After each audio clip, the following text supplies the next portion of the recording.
Coming up on Mountain News at 5:30, an arraignment for former President Donald Trump is now set for next Tuesday. Find out how the Trump legal team is responding to his indictment. Plus, the first funeral was held today following the school shooting in Nashville. See how family, friends, and community members honored one of the 9-year-olds that died. And it is a WYMT First Alert Weather Day as we continue to track strong to severe thunderstorms. The very latest is next as Mountain News at 5:30 starts now. Dedicated to southern and eastern Kentucky, this is WYMT Mountain News at 5:30. Good evening, I'm Steve Hensley. And I'm Olivia Calfee. A First Alert Weather Day is in place as strong to severe storms are possible later tonight. Let's head over to First Alert meteorologist Evan Hatter. He is tracking the very latest. Evan? That's right, Olivia. Steve, we have already seen that potential for strong to severe storms out there as we run through today. That First Alert Weather Day in place as we head through the day today. The best threat for tornadoes is going to be in our far western counties. The enhanced risk where we have that potential to see the tornadoes.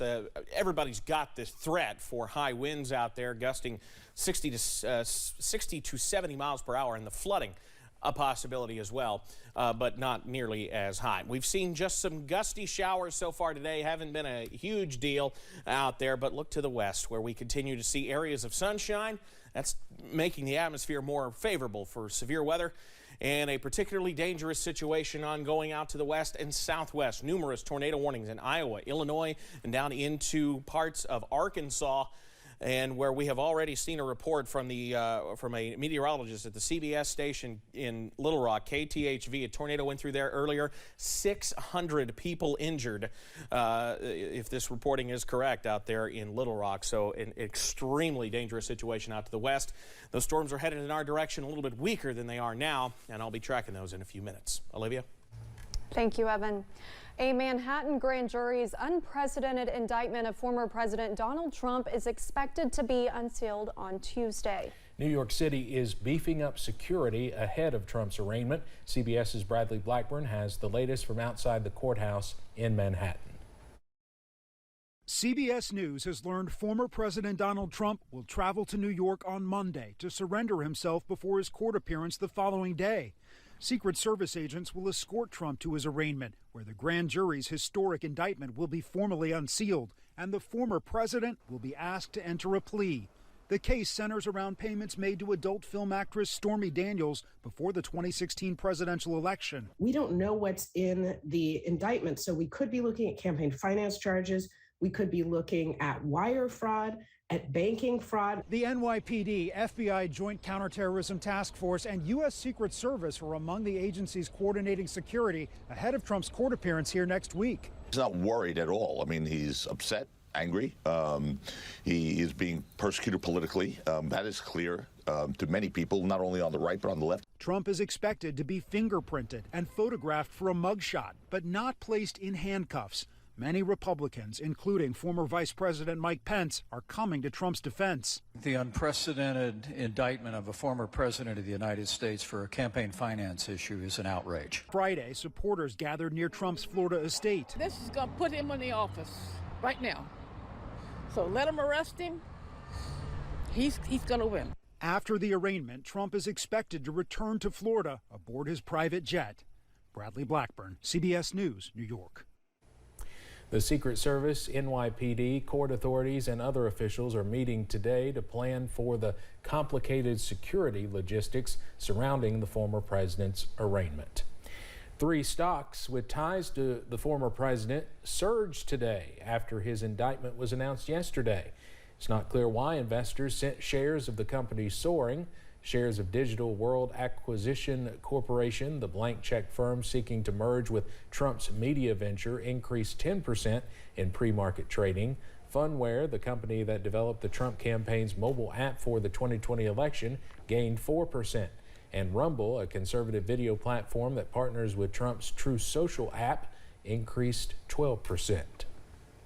A new report released today says Americans will get smaller Social Security checks in 2034 if Congress does not step in and fix the problem.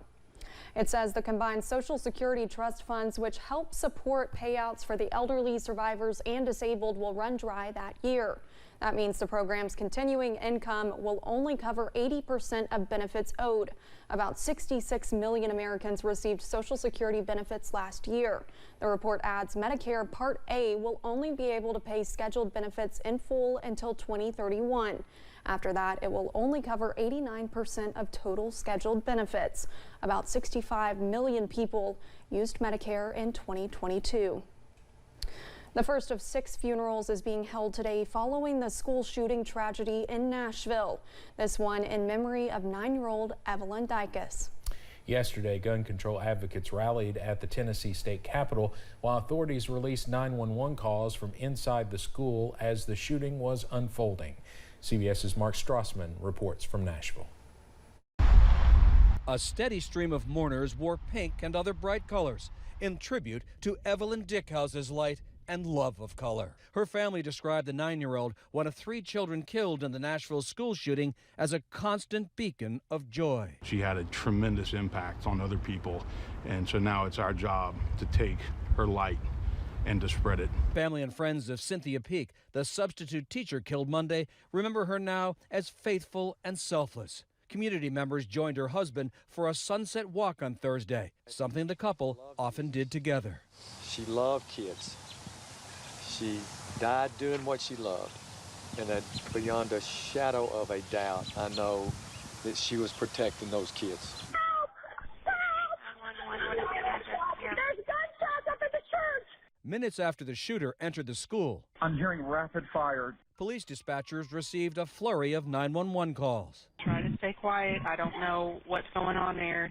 But, As adults tried to protect the children, John Engelbert's brother, Officer Rex Engelbert, and Officer Michael Colazzo rushed toward the gunfire. I have a family member that I can still talk to that was involved in this. Those victims and their family members cannot say the same. In the wake of the tragedy, students and parents joined some lawmakers at Tennessee's State Capitol building demanding change. This is my 3rd mass shooting in Nashville in the last 6 years, and I really don't want there to be a 4th. They believe tighter gun control laws in the state would have prevented 6 lives from being cut short. Mark Strassman, CBS News, Nashville. Services for the other victims are scheduled through Wednesday. A local business in Nashville is collecting letters for the officers who responded to the Covenant shooting, hoping to spread some light in a dark time for the community. The collection of dropped-off notes continues to grow. One letter says, quote, "We'll never forget your bravery or your servant heart." Another one says, "You guys saved us all." Sharon Hale says her little ones wrote notes for Officer Rex Engelbert and Officer Michael Colazzo. Because I did not tell them what to draw or, guide their letters. They kind of did it all, and obviously it shows that they did rainbows and hearts and sunshines. And so obviously, as horrific as this event is, they obviously have love for these officers and love for our community. Students at a local elementary school also wrote notes and words of encouragement. Those will be delivered to students, parents, and staff at the Covenant School. Coming up on